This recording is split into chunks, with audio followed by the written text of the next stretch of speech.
Imagine a fairy tale gone wrong, not in the story itself, but in the real world.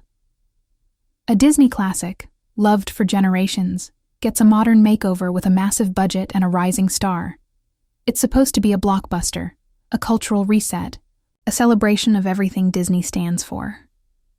But instead, it spirals into a $200 million disaster, ignites a firestorm of controversy, and turns a young actress into the internet's punching bag. That's the chaotic saga of Disney's live-action Snow White, and trust me, this story is a roller coaster you won't want to miss. From viral interviews to boycott hashtags, from studio panic to a cultural clash that shook Hollywood, this is a tale of ambition, missteps, and a whole lot of drama. Stick with me until the very end because I'm unpacking every jaw-dropping detail, and I've got some insights that'll make you see this flop in a whole new light. Let's jump right in. Disney's Snow White remake was meant to be a crown jewel. The original 1937 animated film wasn't just a movie. It was the one that put Disney on the map. It was the first feature-length animated film ever, a groundbreaking achievement that turned a small studio into a global powerhouse. Snow White, with her gentle heart, iconic dwarfs, and timeless love story, became a symbol of Disney's magic. So, when the studio announced a live-action remake, expectations were sky-high. Disney had been banking on live-action remakes for years, raking in billions with hits like The Jungle Book, Aladdin, and Beauty and the Beast. But Snow White was special. It wasn't just another remake. It was a chance to reimagine the story that started it all. Disney went all in, pouring $270 million into production and another $100 to $150 million into global marketing. They wanted this to be a cultural milestone, a bold new take for a modern audience. But somewhere along the way, the fairy tale turned into a nightmare. The trouble began with the casting of Rachel Zegler, a 23-year-old actress who seemed like a perfect fit. Rachel had already made waves with her stunning performance in West Side Story, earning critical acclaim and a Golden Globe. Disney saw her as the ideal Snow White, talented, charismatic, and a fresh face who could bring a progressive edge to the role. But when her casting was announced, the internet split in two. Some fans were thrilled to see a Latina actress take on such an iconic character, celebrating the diversity and the chance to broaden the Disney princess brand. Others, though, weren't so sure. Snow White, in the original story, is described as having skin as white as snow, and some fans felt Rachel's casting didn't align with that image. Now, casting debates are nothing new in Hollywood, and they often get heated. But this one was just the spark. The real explosion came when Rachel started talking about the film. Rachel didn't mince words. In a series of interviews, she laid out her vision for Snow White, and it was clear this wasn't going to be a faithful retelling. She called the 1937 original outdated, said the prince was basically a stalker, and emphasized that her Snow White wouldn't be dreaming about true love. Instead, she'd be focused on becoming a fearless leader, inspired by her late father's belief in her potential. She's not going to be saved by the prince, and she's not going to be dreaming about true love, Rachel declared in a now infamous clip that went viral. On one hand, her comments made sense for a modern audience. A princess who's more about leadership than romance? That's empowering, right? But the delivery felt off to a lot of people. Fans of the original heard her calling the prince creepy and dismissing the love story, and they took it as a personal attack. To them, Rachel wasn't just critiquing a movie. She was throwing shade at a cherished piece of their childhood. Those interview clips spread like wildfire. YouTube channels dissected every word, TikTok stitched her quotes with sarcastic commentary, and social media lit up with hashtags. The backlash was intense, with fans accusing Rachel of being arrogant, disrespectful, and out of touch. Disney's audience isn't just kids. It's families, parents, and nostalgic adults who grew up watching Snow White on VHS. They wanted a remake that honored the original, not one that seemed to mock it. Rachel's comments about the prince being a stalker and the story being outdated felt like a slap in the face to those fans. They didn't want a lecture on why their favorite fairy tale was problematic. They wanted magic, nostalgia, and a princess who felt like the Snow White they knew. The internet turned on Rachel fast, and the controversy snowballed into something much bigger than anyone expected. But Rachel's interviews weren't the only problem. Disney made some bold creative choices that didn't land well. For starters, they decided to replace the 7 dwarfs, Doc, Grumpy, Sleepy, and the rest, with a diverse group of magical creatures. The idea was to avoid perpetuating stereotypes, which sounds like a thoughtful move in theory. But to fans, it felt like Disney was erasing a core part of the story. The dwarfs aren't just side characters. They're iconic, with personalities that have been beloved for decades. Swapping them out for CGI creatures confused people. Was this still Snow White, or something else entirely? The trailers didn't help either. They leaned heavily into modern dialogue, heavy-handed messages, and a serious tone that traded the original's whimsical charm for something that felt more like a political statement. Fans wanted fairy tale vibes, singing animals, catchy songs, and a sprinkle of magic. What they got felt like a lecture on empowerment, and they weren't here for it. Then came Rachel's social media activity, and this is where things really went off the rails. Rachel was active online, sharing her thoughts freely, which is pretty normal for a Gen Z star. But during the Snow White promotional campaign, she posted, "Free Palestine," a politically charged statement that exploded into controversy. I'm not here to debate the politics of that post, but the timing was a disaster. Disney is a family-friendly brand that goes out of its way to stay neutral. They want their movies to appeal to everyone, everywhere, no matter their beliefs. A political post from their lead actress, right in the middle of a major film campaign, was like pouring gasoline on an already smoldering fire. Supporters praised Rachel for speaking her truth, but critics slammed her for dragging politics into a kids' movie. Right-wing media outlets jumped on the story, digging up her old tweets, including one from years earlier where she wrote, "May, Trump supporters and Trump himself never know peace." That tweet became a rallying cry for her detractors. The internet lost it.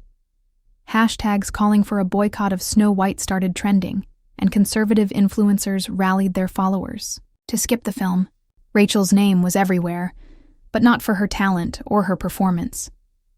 She'd become a lightning rod in a culture war, a symbol of everything critics hated about modern Hollywood. Social media platforms were flooded with memes, parody videos, and angry rants. YouTube channels churned out content with titles like "Rachel Zegler Ruined Snow White" and "Disney's Woke Disaster." The backlash wasn't just about the movie anymore. It was about a broader frustration with an industry that some felt was more interested in preaching than entertaining. About true love. She's dreaming about Rachel, becoming whether the she leader meant to or can not, be. had And the stepped leader- right into the middle of that fight, and she was taking Disney down with her. Behind the scenes, Disney was in full-blown panic mode. Insiders say executives were caught off guard by the scale of the backlash. They'd spent over $400 million on this film, expecting it to be a surefire hit, and now their star was alienating their core audience. Social media monitoring teams were working overtime, tracking thousands of negative posts, boycott calls, and demands to fire Rachel. Disney's bread-and-butter demographic, families, parents, and nostalgic fans, was slipping away, and the film hadn't even hit theaters yet. Producer Mark Platt, one of the key figures behind the remake, reportedly flew across the country to meet with Rachel in person. The message was blunt: stop tweeting, stick to the script, and avoid any more controversy. They even brought in a social media crisis expert to vet her posts, a rare move that shows just how desperate Disney was to get this under control. But the damage was already done, and the storm was only getting worse. When Snow White finally hit theaters, the numbers told a brutal story. The film opened to a lackluster $42.2 million domestically, which might sound decent until you remember the $410 million price tag. The second weekend was a catastrophe, with ticket sales dropping a staggering 66%. That's the kind of collapse that sends studio execs into a tailspin.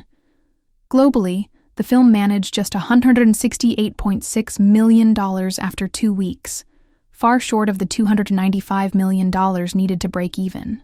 Experts projected losses of up to $200 million, making Snow White one of the biggest box office bombs in Disney's history.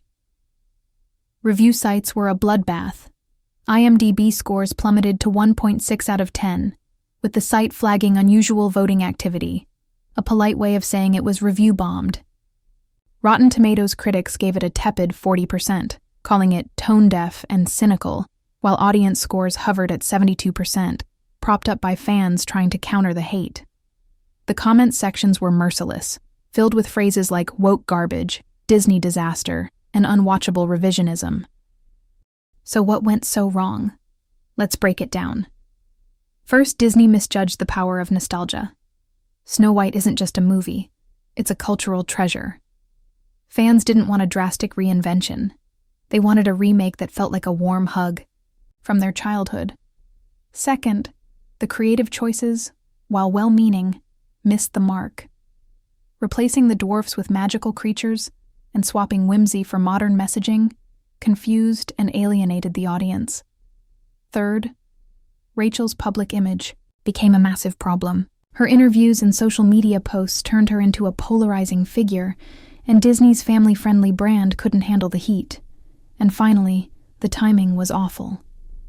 Snow White came out in a crowded market, competing with superhero films, sequels, and streaming platforms. Audiences were burned out on big-budget remakes, and this one didn't have the charm to stand out. The fallout was bigger than just one movie. Disney's live-action remake strategy, once a goldmine, is now in serious trouble. These remakes used to be easy money. Cinderella made over $500 million on a $90 million budget. Beauty and the Beast grossed $1.3 billion. The Lion King was a billion-dollar juggernaut, but the cracks were already showing. The Little Mermaid lost $25 million, and Snow White's $200 million flop was a wake-up call. Fans are tired of rehashes. They want original stories, not classics, repackaged with a modern agenda. The Snow White disaster even derailed other projects. A live-action Tangled, which was in early development, was shelved indefinitely. Insiders say Disney was terrified of another backlash, especially with Tangled's passionate fan base and its romantic storyline, which now felt risky after Snow White's failure. The studio is rethinking its entire approach, from casting to storytelling to how they handle their stars. For Rachel Zegler, the consequences were deeply personal. She was supposed to be Disney's next big thing, the face of a new generation of princesses. Her talent and charisma had Hollywood buzzing, and Snow White was meant to be her star-making moment. Instead, it turned into a career-defining crisis. Rumors swirled that Disney quietly blacklisted her from future projects, canceling meetings and pulling offers. Her role in the promotional campaign was scaled back, with trailers focusing on CGI visuals and supporting cast members rather than her character. The glitzy red carpet premiere Disney had planned? Canceled. They opted for a low-key screening at the El Capitan Theater instead, a clear sign they wanted to avoid more drama. Rachel's relationship with Disney was reportedly at rock bottom, with executives desperate to distance themselves from her. But Rachel didn't exactly go quietly. Even as the backlash grew, she kept speaking out, refusing to back down. In one interview with Allure, she opened up about her struggles with studio executives, particularly during her time on West Side Story. She described how executives questioned her Latina identity because her last name, Zegler, didn't sound Latin enough. They kept calling to ask if I was legit, she said. I remember thinking, do you want me to bring my abuelita in? I'll bring her to the studio if you want to meet her. Her frustration was palpable, and she spoke passionately about carrying on her Colombian and Puerto Rican heritage. To some, this was a powerful moment of authenticity. To others, it was another example of Rachel being too outspoken, stirring up drama when she should have been laying low. The internet pounced, with critics accusing her of playing the victim and alienating the industry. The online reaction was relentless. Rachel became a lightning rod for everyone with a grudge against Hollywood. Conservative commentators called her the face of woke Hollywood, while fans of the original Snow White felt betrayed by her comments. Her viral interview clips were endlessly recycled, with TikTok users mocking her for calling the prince a stalker. Even her West Side Story co-star, Ariana DeBose, seemed to throw shade with a cryptic social media post about narcissism, though she later claimed it wasn't about Rachel. The post was deleted, but the speculation ran wild. The discourse turned Snow White into more than a movie. It became a symbol of a bigger fight over the direction of pop culture. Fans felt like Hollywood was lecturing them instead of entertaining them, and Rachel was the perfect target for their frustration. But let's take a step back and look at Rachel as a person. She's only 23, and she's undeniably talented. Her performance in West Side Story was breathtaking, and she has the raw potential to be a major star. Some argue she was unfairly targeted, that her words were taken out of context, and her youthful enthusiasm was twisted into something sinister. Playing Snow White wasn't just a job, it was a massive responsibility. She was stepping into a role with nearly 90 years of history, tied to a fan base that spans generations. Maybe she didn't fully grasp the weight of that legacy, or maybe she was trying to carve out her own space in a story that's been told 1,000 times. Either way, the backlash has left a scar. Photos of Rachel walking her dog in New York, looking solemn and makeup-free, paint a picture of a young woman under siege. The red carpets and glitzy premieres are gone, replaced by headlines and whispers about her future. Disney, meanwhile, is grappling with a crisis of its own. The studio built its empire on stories that unite people, tales of love, courage, and wonder that transcend time. Snow White was supposed to be a celebration of that legacy, but it ended up dividing audiences and tarnishing the brand. The studio's silence didn't help. Instead of addressing the backlash or clarifying Rachel's comments, they stayed quiet, which many fans interpreted as arrogance. The failure of Snow White isn't just a financial hit, it's a blow to Disney's reputation. The live-action remake era, once a guaranteed moneymaker, is on shaky ground. The departure of executive Sean Bailey, who championed the remake strategy, signals a turning point. Disney is at a crossroads, and the choices they make next could redefine their place in Hollywood. What's the bigger lesson here? For Disney, it's about respecting the audience.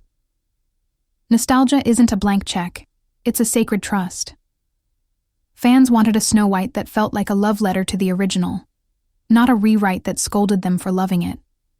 For Rachel, it's a harsh reminder that every word matters when you're in the spotlight. Her boldness, once seen as refreshing, has been labeled reckless, and she's paying the price. For Hollywood as a whole, Snow White is a warning. Audiences are tired of being preached to. They want stories that entertain, not agendas that lecture. The backlash wasn't just about one actress or one film. It was a rebellion against an industry that feels increasingly disconnected from its fans. As the dust settles, the numbers are grim. Snow White is projected to lose up to $200 million, a humiliating blow for a studio that used to dominate the box office.